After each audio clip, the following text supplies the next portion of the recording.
Bismillahirrahmanirrahim. Assalamualaikum warahmatullahi wabarakatuh.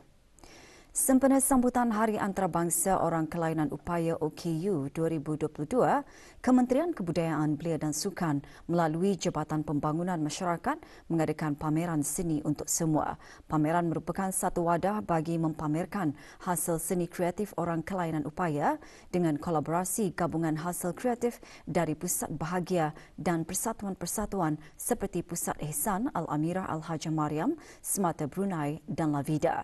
Perasmian pameran berkenaan berlangsung kemarin di Galeri 4 Hub Tenaga Brunei Dermaga Diraja di Ibu Negara. Perasmiannya disempurnakan oleh Yang Berhormat Datuk Seri Setia Awang Haji Nazmi bin Haji Muhammad, Menteri Kebudayaan Belia dan Sukan. Majlis diselajurkan dengan pelancaran logo, artisan Pusat Bahagia dan penyampaian cenderamata.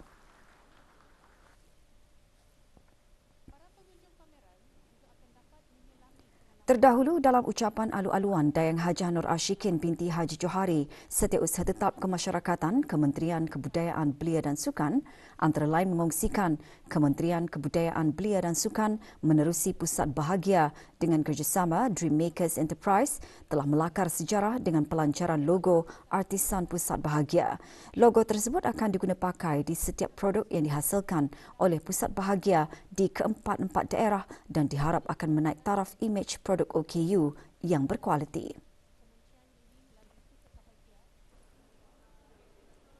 Pameran dibukakan bagi kunjungan orang ramai sehingga 31 Disember pada pukul 9 pagi hingga 8 malam setiap hari Selasa hingga Ahad.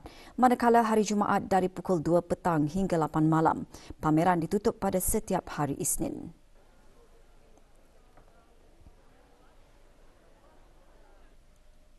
Pameran seni untuk semua memberikan gambaran dan pengalaman kepada para pengunjung pameran untuk menyelami serta melihat seni dari mata hati orang berkelainan upaya.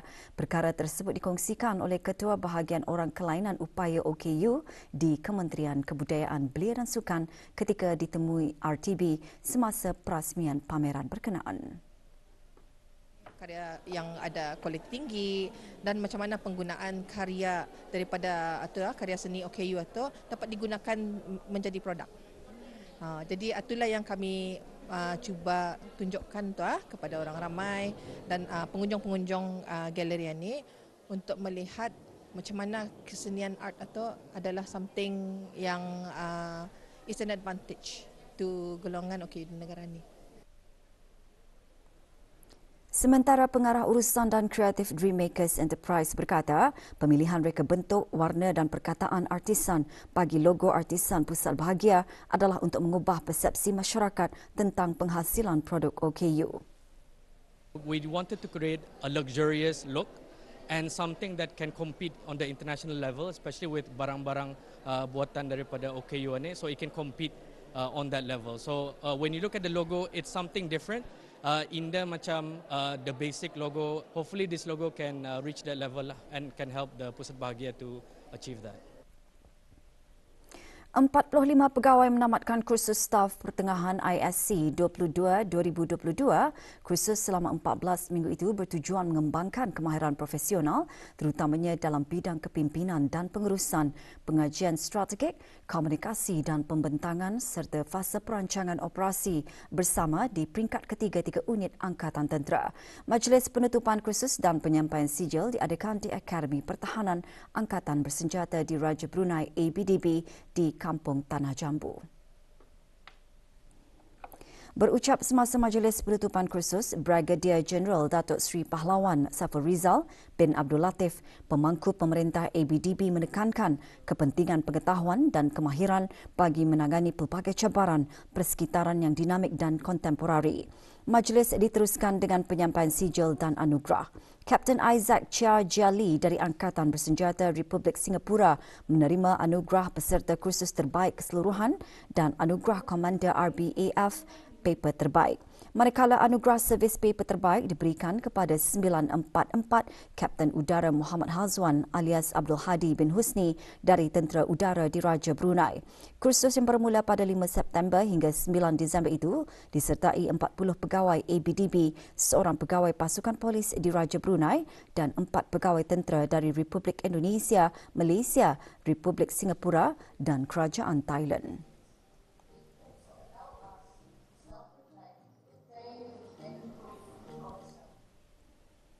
Para pengguna elektrik dan air kini boleh mengawasi dan mengurus penggunaan utiliti tersebut secara dalam talian melalui sistem meter pintar bergabung atau Unified Smart Metering System USMS. Sistem tersebut merupakan inisiatif Kementerian Kewangan dan Ekonomi, Jabatan Perkhidmatan Elektrik dan Jabatan Perkhidmatan Air dengan syarikat berkaitan dengan kerajaan, Brakas Power Company dan DST Network Sendirian Berhad. Bagi Jabatan Perkhidmatan Air, projek bertujuan bagi pengurusan kutipan hasil yang lebih cekap serta mengurangkan masalah tunggakan. Laporannya bersama Rosimah Sulaiman. USMS merupakan penyelesaian bijak merangkumi pengurusan data dan pengurusan meter serta bil yang digabungkan dan sistem portal perkhidmatan pengguna bagi kedua-dua utiliti. Setakat ini, lebih 140 meter pintar air dipasang di rumah-rumah persendirian dan bangunan-bangunan komersial di seluruh negara dan akan diperluaskan dari masa ke semasa. Sistem secara digital itu menggunakan akaun pelanggan masing-masing.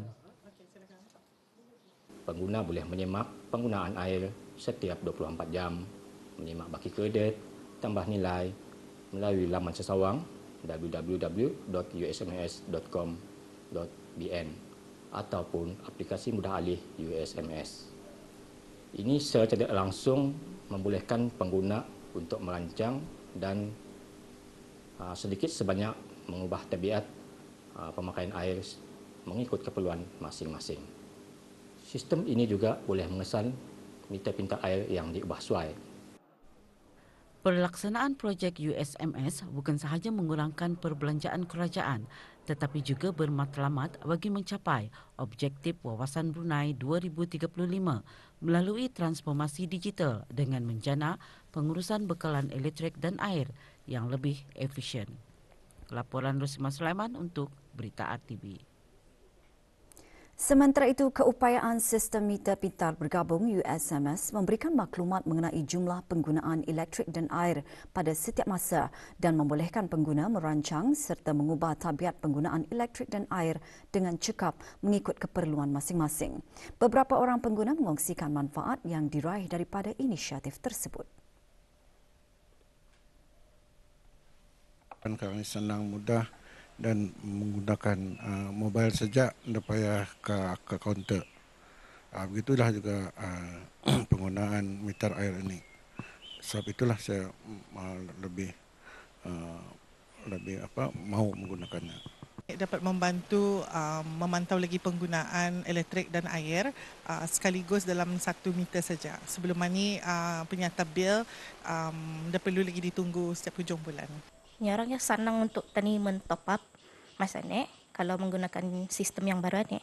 And then sama senang juga untuk kami memonitor penggunaan seharian kami lah. Ada beberapa kebaikan lah yang perlu diambil kira oleh kitanya. Di antaranya ialah satu jimat, dua pemantauan secara terperinci dan tiganya penyediaan. Dan pemasangan prabayar meter air ini adalah sangat bagus kerana orang ramai tidak perlu lagi untuk berbaris di kaunter-kaunter pembayaran. 35 atlet pelapis skim Jabatan Belia dan Sukan menerima sijil dalam majlis penutupan Kem Sukan Atlet Berbakat.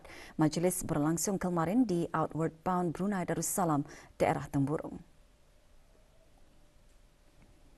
Penyampaian sijil disempurnakan oleh Pengiran Muhammad Amir Rizal bin Pengiran Haji Mahmud Setiausaha Tetap Kesukanan Kementerian Kebudayaan Belia dan Sukan. Pengiran Muhammad Amir Rizal bin Pengiran Haji Mahmud dalam ucapannya melahirkan harapan agar kem seumpama ini akan menjadi platform yang bermanfaat kepada atlet-atlet muda di negara ini.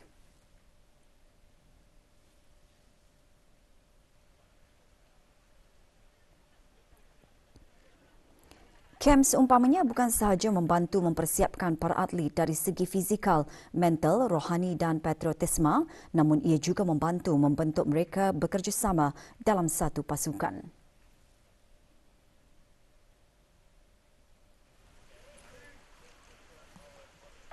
Untuk mengimprove diri kami lebih better from before because ia mencabar kami secara fizikal, mental dan juga spiritual.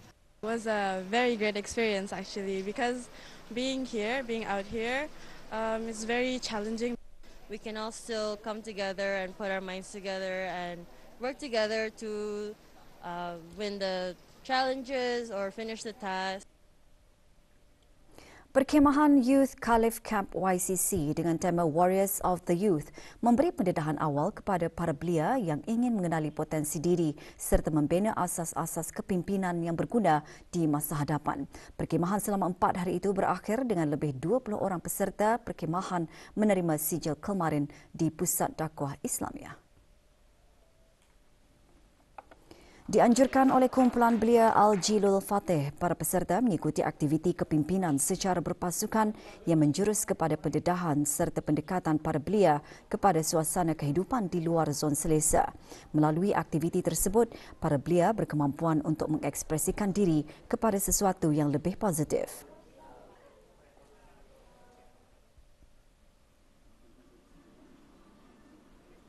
Penyampaian sijil disempurnakan oleh Awang Haji Ruslan bin Haji Sulaiman, pemangku pengarah Pusat Dakwah Islamiah. Program dihasrat menggalakkan para belia untuk lebih aktif dengan aktiviti yang bermanfaat dan meningkatkan kualiti perhubungan. Banyak yang kami pelajari dari kem ini, salah satunya cara menghormati, cara menjaga kebersihan dan bekerja sama.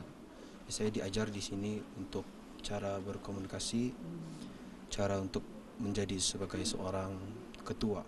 Keberanian, mesti berani bertanya apa.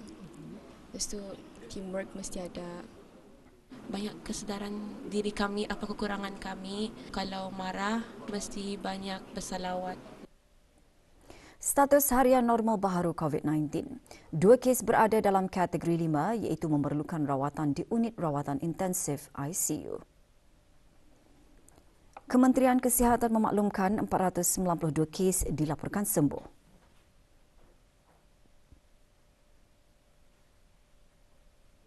Jumlah keseluruhan pemberian 2 dos vaksin COVID-19 bagi kanak-kanak berumur 5 hingga 11 tahun, 86.9%. Bagi remaja berumur 12 hingga 17 tahun yang mendapat 3 dos vaksin, 62.2%. Dan liputan bagi rakyat dan penduduk negara ini yang mendapatkan 3 dos vaksin, 78.9%. Ke arah menyebarluaskan pengetahuan dan memantapkan bahasa Melayu sebagai bahasa rasmi negara, selain membincangkan isu-isu semasa berkaitan penggunaan bahasa Melayu, kemarin diadakan tamu bahasa secara maya. Pembentangan mengenai Brunei dan Nusantara Timur, bahasa, migrasi dan komoditi disampaikan oleh Profesor Dr. James T. Collins, Profesor Antarabangsa tersohor Universiti Kebangsaan Malaysia, UKM. Antara yang dibincangkan sejarah komoditi dari Borneo Timur, Sulawesi dan Maluku Utara yang disalurkan melalui jaringan niaga Brunei. Sejarah menurutnya menggambarkan jaringan ekonomi dan tamadun purba. Selain itu, pemakalah turut mengongsikan penjejakan migrasi dari Brunei ke arah selatan, Berau, Mahakam, Banjar dan arah timur Bacan yang dapat dikenal pasti berdasarkan penelitian pada bukti linguistik. Antara yang menyertai Dayang Hajah Herani binti Haji Awang Damit, pemangku pengarah Dewan Bahasa dan Pustaka.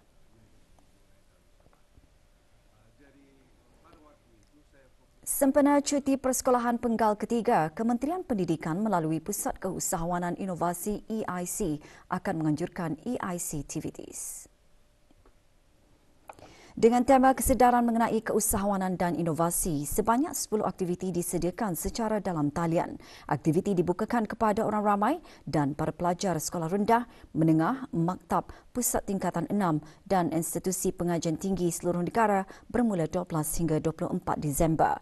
Maklumat lanjut layari laman sesawang Kementerian Pendidikan di www.moi.gov.bn atau Instagram EIC di @eic_MOE atau email eic@moi.gov.bn.